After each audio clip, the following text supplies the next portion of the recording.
Aim right, achieve big at KR Mangalam University. Bulletin की शुरुआत हरियाणा से आई एक हैरान करने वाली खबर के साथ कर रहे हैं। हरियाणा में गुरुग्राम में एक सनकी पिता ने अपनी ही होनहार बेटी को मौत के घाट उतार डाला। गुरुग्राम में state level tennis player Radhika Yadav की हत्या कर दी गई है। राधिका यादव को 3 गोली मारी गई। गोली मारने का आरोप राधिका के पिता दीपक पर ही लगा। पुलिस ने दीपक को गिरफ्तार कर लिया। बेटी के टेनिस एकेडमी चलाने से दरअसल पिता दीपक नाराज था और इसी को लेकर दोनों के बीच कई बार कहासुनी भी होती रहती थी। सुशांत लोक फेज 2 के जी ब्लॉक के घर में ये वारदात घटित हुई। पुलिस ने लाइसेंसी पिस्टल भी बरामद कर ली है जिससे गोलियां चलाई गई थी। राधिका उस वक्त किचन में खाना बना रही थी। उसी वक्त पिता ने उसे लाइसेंसी रिवॉल्वर से 3 बार गोलियां मारी। पड़ोसियों ने फायरिंग की आवाज सुनी तो दौड़कर मौके पर पहुंचे। राधिका की लाश किचन में खून से सनी हुई लथपथ मिली और पिता भी पास ही में बैठा हुआ था। इसके बाद तुरंत राधिका को अस्पताल पहुंचाया गया जहां डॉक्टर्स ने उसे मृत घोषित कर दिया। मामला सामने आने के बाद पुलिस ने इस मामले में एक्शन लेते हुए कार्रवाई की है। आपको बता दें कि राधिका यादव एक टेनिस की एकेडमी चलाती थी और उससे बढ़िया वो कमाई भी कर रही थी। उसी बात से पिता नाराज था क्योंकि पिता को लोग ताने मारते थे कि बेटी की कमाई खा रहा है। राधिका का पिता दरअसल एक बिल्डर है। फ्लैट बनाकर वो किराए पर देता था। अक्सर लोग उससे ताना मारते थे कि वो अपनी बेटी की कमाई खा रहा है। राधिका यादव जो कि खुद एक टेनिस खिलाड़ी थी, वो अपनी एकेडमी चला रही थी। इसी ताव में उसके पिता ने उसका मर्डर कर दिया और उस वक्त खून किया जब राधिका किचन में थी। राधिका की बात की जाए तो नेशनल और इंटरनेशनल लेवल पर कई पदक वो जीत चुकी हैं। करीब 3 महीने पहले राधिका के कंधे में चोट लग गई थी। ये चोट टेनिस खेलते वक्त ही लगी थी। उन्होंने डॉक्टर से इलाज भी कराया। चोट से तो आराम मिल गया लेकिन बेटी ने टेनिस खेलना छोड़ दिया।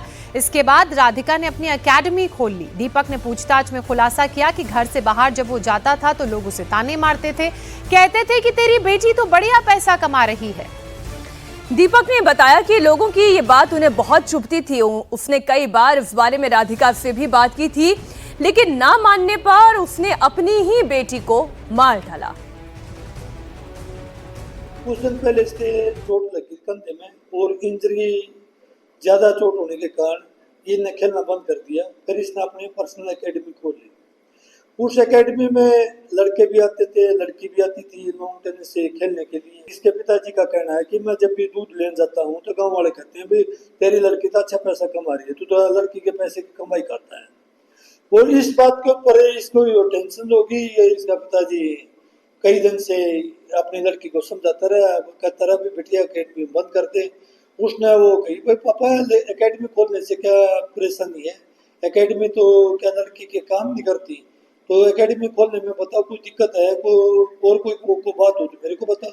एकेडमी तो मैं ठीक करा रही हूँ। मैं तो अपने कि यानी कि प्लेयर बच्चों को टेनिस से खिला रही हूँ, तो इसमें बुरा काम क्या है। तो इस बात के ऊपर इसका बाप शंकी था। उस शंकी के आधार पर, शक के आधार पर उसने अपने लड़की के हाथ से 3 गोली मारी और रसोई में खाना बना रही थी और पीठ पर गोली मारी। पीठ पर गोली मारी तो उसकी गोली लग नहीं पाई। पुलिस के मुताबिक राधिका का पिता राधिका के काम करने से, टेनिस एकेडमी चलाने से खुश नहीं था और बार बार राधिका पर यह दबाव बना रहा था कि वो टेनिस एकेडमी ना चलाए। राधिका के पिता को बार बार लोगों की तरफ से क्योंकि ताने भी दिए जाते थे और उससे वो काफी परेशान था। वो राधिका से एकेडमी बंद करने की जिद करने लगा। पिता ने राधिका से कहा कि एकेडमी बंद कर दे और इस पर राधिका ने यह भी कहा कि लोग क्या कहते हैं, मुझे इसकी परवाह नहीं है। खेल ने उसका करियर बनाया है तो इससे पैसा कमाना कौन सी बुरी बात है। गुरुवार को भी उसे राधिका ने एकेडमी ना जाने के लिए ही कहा था लेकिन वो फिर भी नहीं मानी। ऐसे में अपनी सनक में आकर राधिका के पिता ने अपनी लाइसेंसी रिवॉल्वर से अपनी ही बेटी का कत्ल कर दिया। राधिका टेनिस के खेल में काफी पहचान बना चुकी थी। वो इंटरनेशनल लेवल पर भी कई टूर्नामेंट्स में हिस्सा ले चुकी थी। राधिका यादव एक उभरती हुई नेशनल लेवल की टेनिस प्लेयर थी। राधिका के कई इंटरनेशनल टेनिस फेडरेशन और विमेन टेनिस एसोसिएशन के टूर्नामेंट्स में हिस्सा लेने की भी जानकारी है और AITA महिला डबल्स में टॉप 100 में जगह बनाने वाली राधिका हरियाणा की केवल 4 खिलाड़ियों में से एक थी। लेकिन ये कितने अफसोस की बात है कि एक पिता की सनक ने ही राधिका की जान ले ली। इस वक्त हमारे सहयोगी गुरुग्राम से लाइव जुड़े हुए हैं कुमार सोनू के पास हम सीधा चलते हैं। कुमार, लोगों के ताने से एक पिता इतना परेशान था कि अपनी ही बेटी का कत्ल कर दिया, या फिर कहानी कुछ और भी है इसके पीछे? देखिए मीनाक्षी, अभी इसमें कई पहलू जो हैं निकलकर सामने आ सकते हैं। हालांकि जो हरियाणा पुलिस है, जो गुरुग्राम पुलिस है, वो इस पूरे मामले की जांच में जुटी हुई है। दरअसल कल का ये पूरा मामला है और जो राधिका है उसके पिता ने उसको गोली मारी, ये एक बड़ी चौंकाने वाली बात थी। हालांकि 5 राउंड फायर किए गए, जिसमें से 3 गोली जो है वो राधिका को लगी। फिलहाल अभी जो है कोर्ट में उसको पेश करना है राधिका के पिता को, और उसके बाद रिमांड जो है पुलिस मांगेगी, और रिमांड मांगने के बाद जो है पुलिस पूछताछ करेगी। हालांकि जो अभी तक सामने आया कारण वो ये कि एकेडमी चलाने को लेकर नाराज था, लेकिन एकेडमी चलाने को लेकर नाराज होना कोई ऐसा बड़ा मामला नहीं है। तो इसको लेकर पुलिस के मन में भी संदेह है कि कहानी इसके पीछे कुछ और हो सकती है। कहीं पुलिस जो है इस पूरे मामले में जो जांच में जुटी है अलग अलग एंगल्स को लेकर, तो पुलिस भी ये मानकर चल रही है कि कहीं इसमें कोई ऑनर किलिंग का एंगल तो नहीं है। तो पुलिस उस एंगल को लेकर भी जो है जांच में जुटी हुई है। जी कुमार सोनू, राधिका के घर में कौन कौन था? क्या सिर्फ बाप बेटी थे? घर के बाकी सदस्यों के बारे में कुछ पता चल पाया है? उनसे क्या पूछताछ हुई है? देखिए, जब इस पूरे हत्याकांड को अंजाम दिया राधिका के पिता ने, तो उस दौरान जो है राधिका की मां भी घर में मौजूद थी। और सबसे बड़ी बात, राधिका की मां का उस दिन जो है जन्मदिन था, यानी कि कल राधिका की मां का जन्मदिन था गुरुवार को। और जाहिर सी बात है, जब मां का जन्मदिन हो तो बेटी भी जो है खुश होती है, और ऐसे में कोई ना कोई सेलिब्रेशन की तैयारी जरूर कर रही होती है। तो सवाल यही है कि जन्मदिन के मौके पर, मां के जन्मदिन के मौके पर एक शख्स ने जो है अपनी बेटी को मौत के घाट क्यों उतारा? हालांकि जो कारण अभी तक बताया जा रहा है वो यही कि वो एकेडमी चलाने को लेकर नाराज था। लेकिन राधिका जो है एक बड़ी प्लेयर थी और एकेडमी चला रही थी, बच्चों को जो है ट्रेनिंग देती थी। तो ये कहीं ना कहीं अभी पूरा जो कारण है वो सवालों के घेरे में है। इसमें पुलिस अलग अलग एंगल्स को लेकर जांच कर रही है कि कहीं कोई इसमें। जी बिल्कुल कुमार, आप लगातार नजर बनाए रखें। फिलहाल पूरी जानकारी के लिए आपका बहुत शुक्रिया। आज से सावन की शुरुआत हो गई है और सावन के महीने में कांवड़िए कांवड़ लेकर अपने अपने जगहों से निकलते हैं और भोले बाबा पर गंगा जल चढ़ाते हैं। बड़ी खबर अभी अभी हरिद्वार से आ रही है, जहां पर कांवड़ से गंगा जल गिर जाने पर सहारनपुर से आए हुए कांवड़िए आपा खो बैठे। कार सवारों से उन्होंने मारपीट कर दी, कार पर लाठी डंडे बरसाए। बहादुराबाद थाना क्षेत्र के क्रिस्टल वर्ल्ड के पास की एक घटना है और वहीं की तस्वीरें भी आप देख रहे हैं, जब हरियाणा नंबर की कार सवार एक ग्रुप की पैदल जा रहे कांवड़ियों से टक्कर हो गई और कांवड़ से जल नीचे छलक गया, जल गिर गया। इसके बाद कांवड़ियों ने हंगामा करते हुए कार सवारों के साथ मारपीट की और कार में तोड़फोड़ की, साथ ही तहस नहस कार को पूरी तरह से कर दिया। तस्वीरें आपके सामने हैं, इन तस्वीरों को आप देखें किस तरीके से कार को इतना तोड़ा गया, फोड़ा गया कि कार चलने लायक नहीं रही। मारपीट कार सवार के साथ भी हुई, वो इसमें घायल हो गया। घायलों की शिकायत पर 3 कांवड़ियों को हिरासत में ले लिया गया है और आगे की कार्रवाई की जा रही है। सावन के महीने में अक्सर आप देखते हैं कि कांवड़ियों के साथ या तो बदतमीजी हो जाती है या फिर कांवड़िए खुद अपना आपा खो बैठते हैं। ये खबर जो है इसी से जुड़ी हुई है, जहां पर हरिद्वार में कांवड़ियों ने मारपीट की है।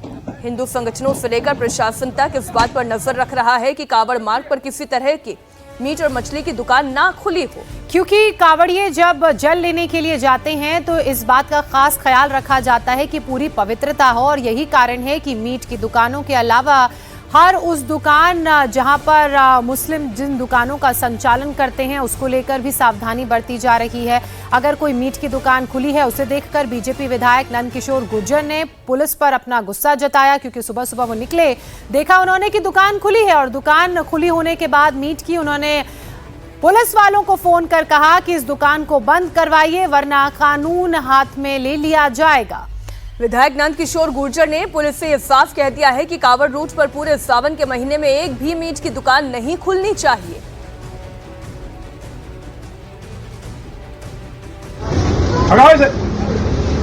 आज के बाद मत आना इधर। नमस्कार या इंस्पेक्टर साहब, तुम्हारी पुलिस कर क्या रही है? ये सारा दुनिया की मुर्गा की दुकान खुल रही है कांवड़ मार्ग पे, अमृत बिहार में, इसमें तमाम जगह खुली हुई है। चौकी इंचार्ज सेवा था, तो पूछो जरा। सावन शुरू हो गया है, पूर्णिमा है, सावन लग चुका है, उसके बाद लाइसेंस नहीं है इन पे।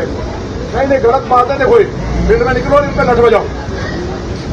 नहीं, फिर कानून हाथ में लेंगे, फिर कहेंगे क्या कर दिया यार ये।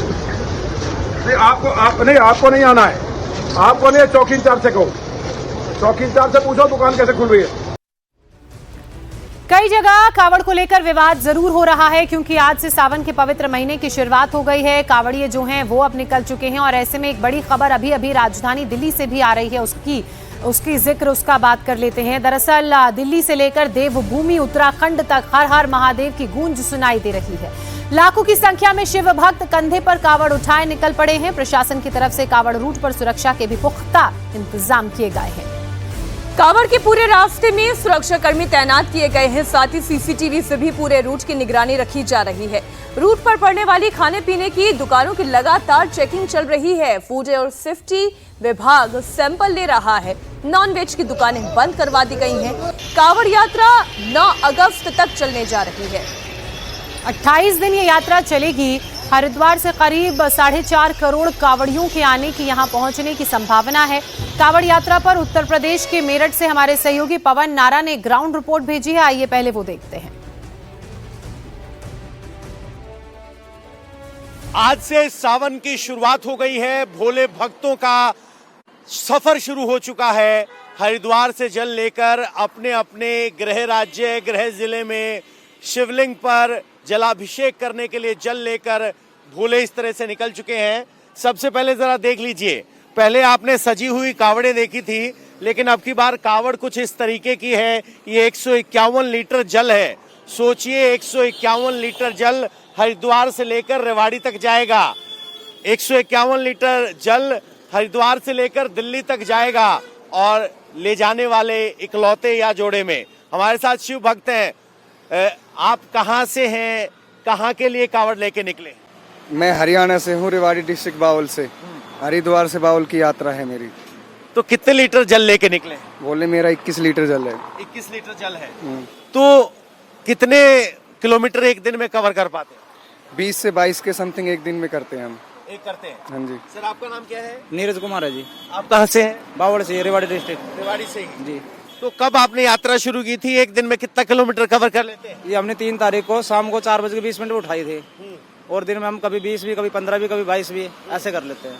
तो अभी भोलों का आना शुरू हो गया। पीछे 1-2 कावड़ आपको वहां दिखाई देंगी। इस तरीके से ये इनका चलायमान घर है, जिसमें जल भी है, छोटा सा ट्रैक्टर है, पीछे पूरी व्यवस्था है और इस तरीके से आज यहाँ हो रही है। बोलो शंकर भगवान की जय। जयकारा वीर बजरंगी महादेव।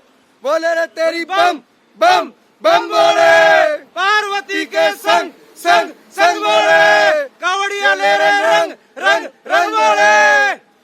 तो यहाँ सब शुरुआत कर चुके हैं।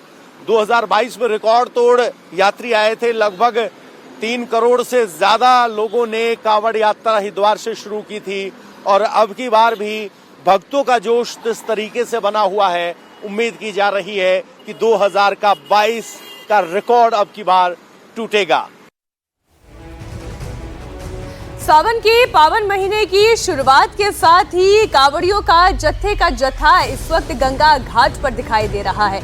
आज का दिन संभल के लिए विशेष है, क्योंकि 46 साल के बाद आज संभल के कार्तिकेय महादेव मंदिर में भी जलाभिषेक होगा। मंदिर के आसपास सुरक्षा पुख्ता कर दी गई है। साथ ही संभल में यात्रा के रास्ते में भी अतिक्रमण को तोड़ा गया है। कई लोगों ने तो खुद ही अतिक्रमण यहां से हटा लिया था। जिन्होंने नहीं हटाया, उनके अतिक्रमण को प्रशासन ने कार्रवाई के तहत ध्वस्त कर दिया। इस वक्त हम संभल के कार्तिकेय महादेव मंदिर में मौजूद हैं। ये वही मंदिर है जो 45 साल बाद यहाँ खाली करवाया गया था और यहाँ पर मंदिर की सफाई होती हुई तस्वीरें सबने देखी। और अब की बार सावन में यहाँ पर जलाभिषेक भी होगा। ये वो कुआं है जो यहाँ खुदाई के बाद मिला था। अब इस कुएं की चारदीवारी या कहीं कि चारों तरफ ईंट का नया ढांचा बना दिया गया है। लोहे से इस कुएं को ढक दिया गया है और कार्तिकेय महादेव मंदिर पर ऊपर से लेकर नीचे तक इसकी सजावट की गई है, पेंट किया गया है। यहाँ पर अब की बार सावन में एक बार फिर जलाभिषेक होगा। पिछली बार बहुत कम लोग आए थे, लेकिन अब की बार पहली बार बड़ी संख्या में लोगों के आने की उम्मीद है।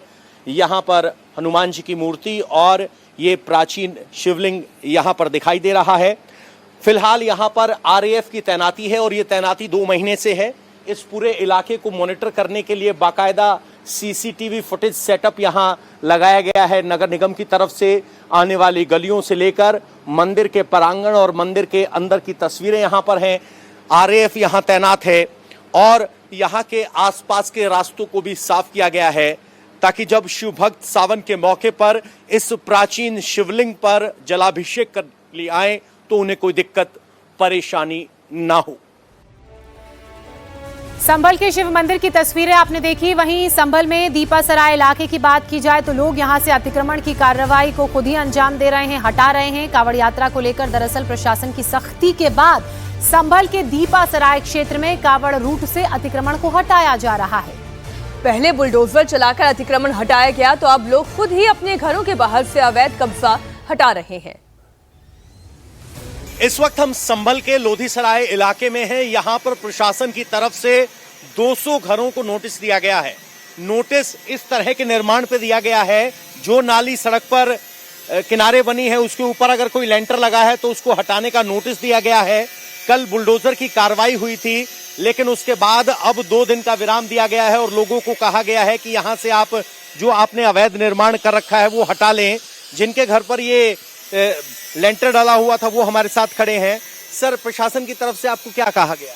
प्रशासन ने यही कहा था रास्ता साफ हो जाना चाहिए, नाली के ऊपर जो अतिक्रमण है वो तो हटा लें। तो हमारा छोटा था लेकिन हमने फिर भी उसको हटा दिया। वो कह गए थे कल एडीएम साहब। कल बुलडोजर भी आया था? बुलडोजर आया था, कहीं कहीं वो तोड़ भी गया है ताकि लोग अपने आप हटा लें और लोग हटा रहे हैं, खुद ही हटा रहे हैं। तो क्या इस रास्ते से कांवड़ गुजरती है? जी, कांवड़ गुजरते हैं इधर से। तो आपको बता दें कि इस रास्ते से अमरोहा में कांवड़ गुजरती है और यहाँ से लगभग 50 मीटर दूर सांसद का घर है। जो लेंटर आगे निकला था उसे तोड़ दिया गया है। यहाँ आप देखेंगे तो ये सीढ़ियां घर के बाहर तक आती थी, इनको तोड़ दिया गया है। अगली सीढ़ियों को तोड़ दिया गया है। हालांकि एक आदमी के जाने का रास्ता छोड़ा गया है। इस तरीके से यहाँ 200 अतिक्रमण चिन्हित किए गए हैं।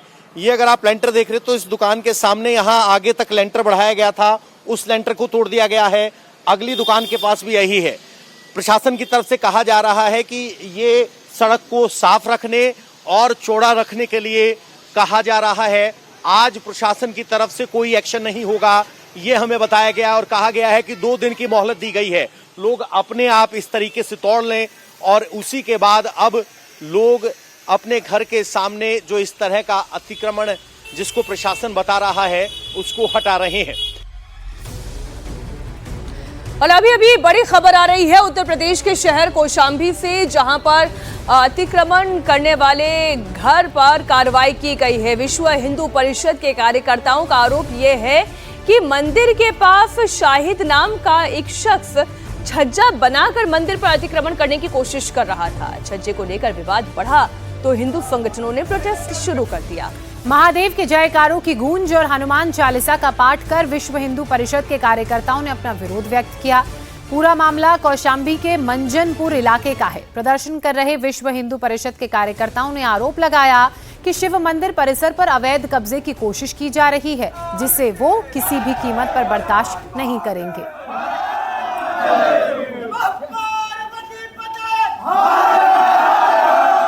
ये हमारी पुरानी 6ठी शताब्दी की मंदिर है।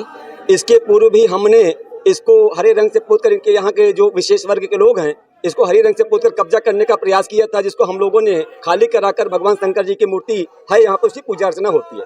कुछ दिन से यहाँ आना जाना बंद हुआ, यहाँ के लोगों के द्वारा हमारी मंदिर में फिर से उसका कब्जा करने का प्रयास किया गया, जिसको बारजा बना लिया गया। और उस समय प्रशासन ने हमें आश्वासन दिया था कि इसके प्रांगण को हम खाली कराएंगे। आज तक प्रशासन इसको खाली नहीं कराया और आज हम जब देखते तो हमारी मंदिर में और ज्यादा इसका अतिक्रमण हो गया है। मंदिर के पास घर बनवाने वाले व्यक्ति शाहिद का कहना है कि उसका मकान पुराना है और छज्जा भी जर्जर हो गया था, इसलिए उसने उसे फिर से बनवाने का काम शुरू किया था। इसी बात पर ही तो विरोध हुआ और विरोध जताते हुए विश्व हिंदू परिषद के कार्यकर्ताओं ने धरना देना शुरू कर दिया। उन्होंने आरोप लगाया कि मंदिर परिसर में छज्जा बनाकर कब्जा किया जा रहा है, जिसे वो बर्दाश्त नहीं करेंगे। हमारा बारजा पहले से उस पर निकला हुआ था, वो हमारा कमज़ोर हो गया था, तोड़वा के फिर से उसको मजबूत करवा रहे थे, वरना वो गिर जाते तो लोग घायल भी होते, मंदिर तरफ भी नुकसान होता है। इस वजह से हम वो फिर से थोड़ा सा मजबूत करवा रहे थे। उसी में दिक्कत ये लोग कह रहे हैं कि बारजा अपना तोड़वा दो, तो उसको हम इनकी बात भी हमने मान ली। हमने अपना मिस्त्री लगाया है, मिस्त्री अभी तोड़ रहा है, तो आके अभी ये काम रुकवा दिए। अब तोड़ेगा ये लोग, हट जाएंगे तो वो बारजा हटवा देंगे अपना।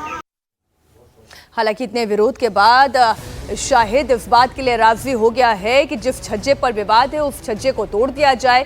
इस बीच एसडीएम भी पुलिस फोर्स के साथ मौके पर पहुंच गए। दोनों पक्षों की बात सुनने के बाद अधिकारियों की मौजूदगी में विवादित छज्जा हटवाया गया और इसी के बाद विश्व हिंदू परिषद के लोगों ने अपना धरना समाप्त किया।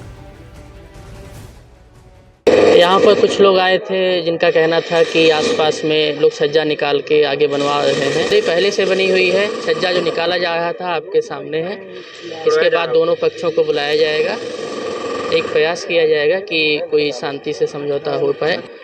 जो आगे निकाल लिए थे अपनी स्वेच्छा से, आपस में इन लोगों की जो बात हुई है तो इन लोगों का इंटरनल मैटर है। इसके बाद हम लोग थाने में बुला के समझौते का प्रयास करेंगे। अभी एक बड़ी खबर उत्तर प्रदेश के गाजियाबाद शहर से आ रही है। यहाँ एनकाउंटर हुआ है। दरअसल पुलिस और बदमाशों के बीच ये मुठभेड़ हुई है। मुठभेड़ के बाद पुलिस ने 3 बदमाशों को अरेस्ट किया। शहर के हिंडन पुश्ता रोड पर जैसे ही पुलिस ने इन बदमाशों को रुकने के लिए कहा तो वहां से भागने लगे। जब पुलिस ने इनका पीछा किया तो इन्होंने पुलिस पर फायरिंग कर दी। जवाबी कार्रवाई में पुलिस की गोली से 2 बदमाश घायल हो गए हैं। दीपक, सिराज और करण को पुलिस ने मौके से गिरफ्तार कर लिया। ये तीनों बदमाश बिहार के रहने वाले हैं। पिछले साल अगस्त महीने में इंदिरापुरम में घड़ी के शोरूम में इन लोगों ने मिलकर करोड़ों की चोरी की थी। इंदिरापुरम पुलिस और क्राइम ब्रांच स्वॉट की टीम ने इस ऑपरेशन को अंजाम दिया है। अभी बड़ी खबर आ रही है जालौन से, जहां पर एक पुलिसकर्मी की दबंगई सामने आई है। शहर के पेट्रोल पंप पर पहले तो पुलिसकर्मी ने कार से स्कूटी को टक्कर मार दी और फिर बाद में विरोध करने पर युवक की पिटाई कर दी। पूरा मामला पंप में लगे सीसीटीवी में कैद हो गया। वीडियो में हिमांशु और शिमोना, जो भाई बहन बताए जा रहे हैं, वो अपनी स्कूटी में पेट्रोल डलवा रहे थे। इसी दौरान एक पुलिसकर्मी अपनी कार से उनकी स्कूटी को टक्कर मार देता है। जब हिमांशु इसकी शिकायत करता है तो पुलिसकर्मी भड़क जाता है। वो युवक को जमीन पर पटक कर लात घूंसे मारने लगता है। वीडियो में हिमांशु की बहन उसे बचाने की कोशिश करती दिखाई दे रही है, लेकिन पुलिसकर्मी उस पर भी गुस्सा निकालता नजर आ रहा है। घटना के बाद पीड़ित भाई बहन ने आरोपी पुलिसकर्मियों के खिलाफ शिकायत दर्ज कराई, जिसके बाद आरोपी पुलिसकर्मी को निलंबित कर दिया गया है। एक पुलिसकर्मी द्वारा दुर्व्यवहार किए जाने के संबंध में प्रार्थना पत्र दिया गया था। प्रार्थना पत्र का तत्काल संज्ञान लेते हुए आरोपों के संबंध में क्षेत्राधिकारी नगर से जांच कराई गई। जांच में प्रथम दृष्टया आरोप सही पाए जाने पर पुलिस अधीक्षक महोदय द्वारा संबंधित इंस्पेक्टर को तत्काल निलंबित करते हुए उनके विरुद्ध विभागीय कार्रवाई के आदेश दिए गए हैं। आम जनता के साथ किसी तरह के दुर्व्यवहार की शिकायत मिलने पर भविष्य में भी संबंधित कर्मी के विरुद्ध कड़ी कार्रवाई। अब बात छांगूर उर्फ जलालुद्दीन बाबा की करते हैं, जिसको लेकर पुलिस का एक्शन, एटीएस की कार्रवाई लगातार जारी है। अभी जो जानकारी मिल रही है उस जानकारी के मुताबिक धर्मांतरण रैकेट के मास्टरमाइंड जलालुद्दीन शाह उर्फ छांगूर बाबा की मुश्किलें बढ़ती जा रही हैं। छांगूर बाबा के खिलाफ ट्रिपल एक्शन हुआ है। योगी सरकार ने छांगूर बाबा की आलीशान कोठी को तो मिट्टी में मिला ही दिया, अब छांगूर से डिमोलिशन ड्राइव में हुए खर्च की वसूली की भी तैयारी है। 3 दिनों तक चले बुलडोजर एक्शन में जितना खर्च हुआ है उस सब की भरपाई अब छांगूर एंड कंपनी को ही करनी होगी। तो वहीं अब ईडी ने छांगूर के खिलाफ अपनी जांच के दायरे को बढ़ा दिया है, इसे तेज कर दिया है। उत्तरौला में छांगूर की आलीशान हवेली ग्राम सभा की जमीन पर बनी थी, जिसे 3 दिनों तक बुलडोजर एक्शन के बाद मिट्टी में मिलाया गया। कल तो 12 बुलडोजर की मदद से कार्रवाई को अंजाम दिया गया। जैसे जैसे जांच बढ़ रही है, छांगूर एंड कंपनी की मुश्किलें भी अब बढ़ती नजर आ रही हैं। पहले जिला प्रशासन ने बुलडोजर चलाया, आज लगातार दूसरे दिन एटीएफ पूछताछ कर रही है। तो वहीं लोनावला में भी 16 करोड़ से ज्यादा की प्रॉपर्टी डील के बाद सामने आई है, जिसकी जांच अब ईडी करेगी। उधर मधुपुर में छांगूर ने जो धर्मांतरण लोक बनाया था उसे मिट्टी में मिला दिया गया है। अवैध कब्जे को खाली करवा लिया गया है। इसके लिए 3 दिनों तक रोजाना 9 बुलडोजर 7-7 घंटे चले और अब इसका खर्चा छांगूर बाबा से ही वसूला जाएगा। सर, जो कार्रवाई आप लोग की चल रही थी उसको आप लोगों ने संपन्न किया है, किस तरीके से 3 दिन तक कार्रवाई चली, जरा बताइए उसके बारे में। ये अवैध अतिक्रमण करके जो है छांगुर द्वारा मकान बनाया गया था, जिसमें 3 दिन से 9 जेसीबी चल रही थी और लगभग 150 आदमी काम कर रहे थे, कांस्टेबल और जो है पुलिस मिला करके, प्रशासन मिला करके। कार्रवाई पूर्णतः समाप्त हो गई है, जितना अवैध अतिक्रमण था उतना हटवा दिया गया। ये बीच ज़मीन में सर अतिक्रमण था या कैसे था, जो अवैध सरकारी ज़मीन पे कब्जा किया गया था ग्राम समाज की ज़मीन पे? नहीं, ग्राम सभा की ज़मीन बीच में थी और उसकी चारों तरफ उसकी भूमिधरी ज़मीन है, तो बीच में उसने कब्जा कर रखा था। वो सारा कब्जे से पूरी तरीके से मुक्त हो गई? कब्जे से ग्राम सभा की ज़मीन जितनी थी वो अवैध अतिक्रमण हुआ था उतना मुक्त करा दिया गया। एक सवाल ले लेता हूँ सर, जो जेसीबी चलती है उसको आप लोग सर जो पेमेंट करते हैं वो मलबा बेच के करते हैं, उसकी भी कार्रवाई शुरू कर दी है सर? वो जो है अवैध अतिक्रमणी से वसूला जाएगा और अवैध अतिक्रमणी से जितना खर्च हुआ है उसकी वसूली की जाएगी। अभी अभी छांगुर बाबा से जुड़ी हुई एक और बड़ी खबर आपको बता दें। छांगुर बाबा पर लगातार एटीएफ तो कार्रवाई कर ही रही है, ईडी की भी जांच चल रही है। आज लगातार दूसरे दिन छांगुर उर्फ जलालुद्दीन और उसकी महिला मित्र नीतू उर्फ नसरीन से पूछताछ हो रही है। बताया जा रहा है कि गलत तरीके से धर्मांतरण कराकर छांगुर बाबा ने अकूत संपत्ति अर्जित की है। उत्तर प्रदेश से लेकर महाराष्ट्र तक उसकी प्रॉपर्टी का पता चला है। छांगुर के मनी ट्रेल से लेकर सभी डील की भी पूरी जानकारी ईडी अब इकट्ठा कर रही है। 2 अगस्त 2023 को छांगुर बाबा ने लोनावला में 16 करोड़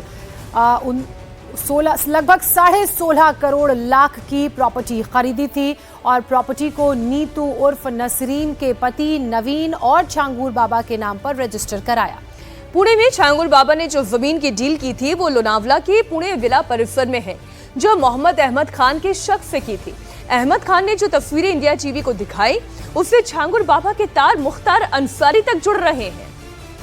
हमारे साथ में अहमद भाई है, क्या कहेंगे? वो जगह जो है आपने दी थी, आपने पहले वो जगह खरीदी, ऐसे कागजात भी अभी सामने आ रहे हैं। जी, मैंने वो जगह का एग्रीमेंट 2015 में फार्मर के साथ किया हुआ था और वो जमीन का जो एग्रीमेंट था वो मेरा उस टाइम पे 70 लाख में हुआ था सर। किससे हुआ था ये 2 फार्मर थे, उनके साथ हुआ था 2015 में लोनावला में, और एक मनोज दलवी था उसके साथ हुआ था। और हमारा पैसा रब्बानी परिवार के पास था। हमने रब्बानी परिवार से जब पैसा मांगा, नहीं, ये रब्बानी परिवार जो ये कहाँ का है? ये वहीं उतरौला का है सर। अच्छा। असल में जो नेक्सस है ये धर्मांतरण का और बाकी पैसों का, गलत कामों का, ये छांगुर शाह के साथ में रब्बानी परिवार और एजाज मुस्तफ़ा यही चलाते हैं सर। 2015 से मैंने एग्रीमेंट करा के रखी थी। 2023 में छांगुर बाबा हमें मिले बलरामपुर में, वहीं मिलना जुलना हुआ, बातचीत हुआ।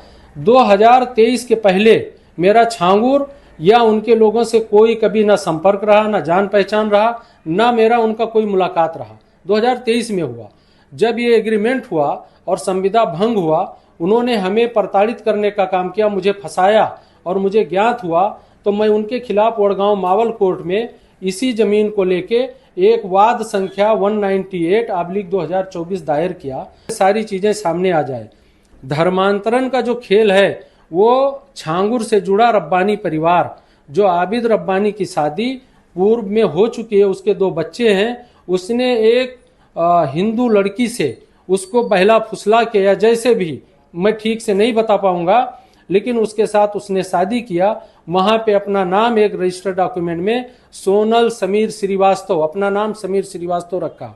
और ये छांगुर बाबा के साथ साथ कई देशों का यात्रा किया है। एजाज मुस्तफ़ा है, इन्होंने एक औरत को, नौकरानी को, विधवा को पत्नी बता के 200 करोड़ का संपत्ति हड़पा उतरौला में, जिसका पूरा पैसा और फाइनेंस मैनेजमेंट रब्बानी और एजाज मुस्तफ़ा के।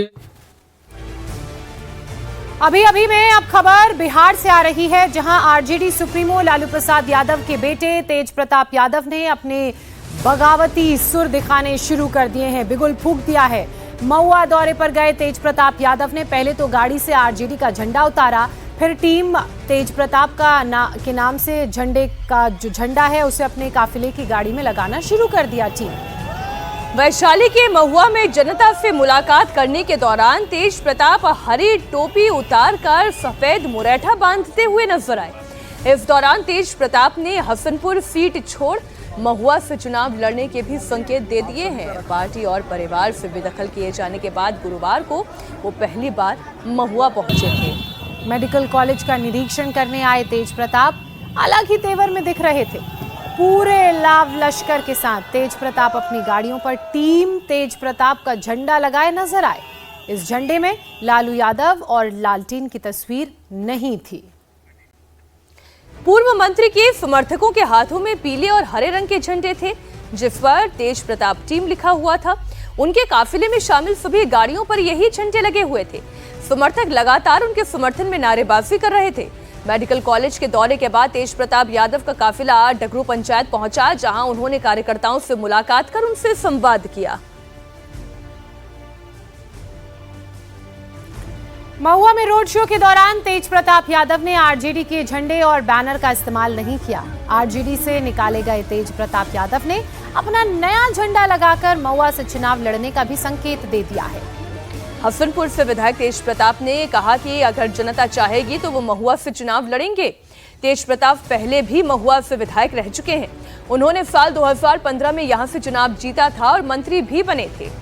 पिछले साल दिसंबर में भी तेज प्रताप ने फिर से महुआ सीट पर दावा ठोका था। इससे आरजेडी के मौजूदा विधायक मुकेश रोशन रो पड़े। मई 2025 में अनुष्का यादव के साथ रिश्ते की बात सामने आने के बाद लालू ने तेज प्रताप यादव को पार्टी से, परिवार से निकाल दिया था। जनता के वश में रहने वाले लोग, जनता जैसा चाहेगा वैसा करेंगे, जनता नहीं चाहेगा नहीं करेंगे। जनता जहाँ के जनता डिमांड कर दे। देखिए किस पार्टी से लड़ेंगे नहीं लड़ेंगे ये तो बात की बात है। महुआ की जनता के लिए प्रेम है, महुआ की जनता से हम आशीर्वाद लेते हैं। तो जो प्रेम है तो प्रेम पे हम खड़े उतरते हैं, ऐसी बात नहीं। जनता बुलाएगी तो आइएगा चुनाव में? तो जनता बुलाएगी तो क्यों नहीं आएगा कोई आदमी?